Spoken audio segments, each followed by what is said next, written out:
So there is dark matter associated with basically all galaxies, including the Milky Way galaxy, kind of in the halo region. And I said the galaxies are organized into what we call galaxy clusters. And as it turns out, galaxy clusters of galaxies actually kind of have their own common dark matter within them too. So there are three ways. I'm just going to quickly show you how do we look at a cluster of galaxies and gauge how much dark matter there is. Because remember, dark matter does not shine and it doesn't interact with light directly. And so one of the three ways is that we can look at how galaxies are moving amongst themselves. And then if you know what you're doing, you can again apply Newton's law to get at what is the overall mass of that cluster of galaxies. And what we find out, or what they find out, is that there's like 50 times the mass in that cluster of galaxies than can be accounted for by just ordinary matter. So that there's dark matter strewn within that cluster of galaxies. Another way, and this is the opening slide to this chapter, is we can actually measure the temperature, kind of the overall temperature of that galaxy cluster, and the temperature of can tell us then how much matter is associated with that cluster. And as it turns out,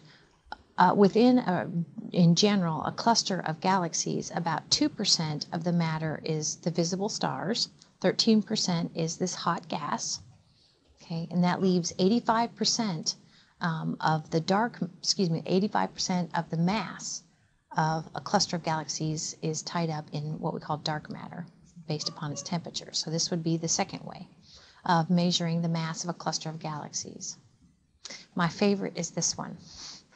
Okay, we can use something called gravitational lensing, and I think we talked about gravitational lensing when we looked at the fact that Einstein describes space, everyday space, as actually being fabric of space and time.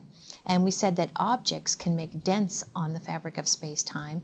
The denser the object, the more of a dent it makes in this fabric. And these dents actually then can light will have to bend around or will fall into kind of these dents, these dents that were made in the fabric of space-time by massive objects. So here we go. We can use, this is a pretty good figure. Here we are on Earth. Here is a cluster of galaxies, a galaxy cluster, and we would like to measure the mass of that cluster of galaxies. And then beyond that is a more distant galaxy.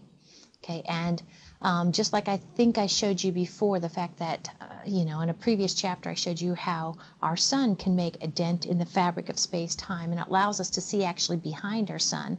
So also, depending upon the mass of this galaxy cluster, it will make a dent in the fabric of space-time, and we can see beyond or behind that cluster of galaxies.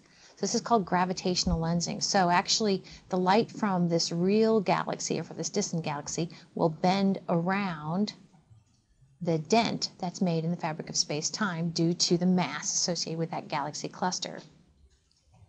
So actually, depending upon how the gravitational lensing is working, we can end up kind of seeing the image of this galaxy in kind of two locations because the light from that galaxy is bent around. It's kind of cool.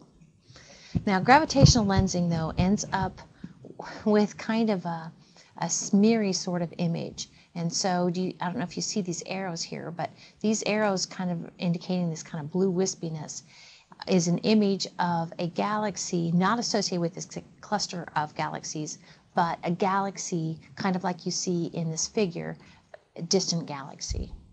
So we can use how much gravitational lensing a galaxy cluster performs on the fabric of space-time to estimate its mass. And that's the third method. I'm going to go ahead and, no, I don't think I was going to click on this link, but I don't think it's going to take us where I wanted to. Okay. So just to kind of summarize, three methods of looking at a galaxy cluster and gauging how much matter is tied up in dark matter. We can look at the motions of those galaxies within the cluster. We can measure the temperature. And last, we can use gravitational lensing.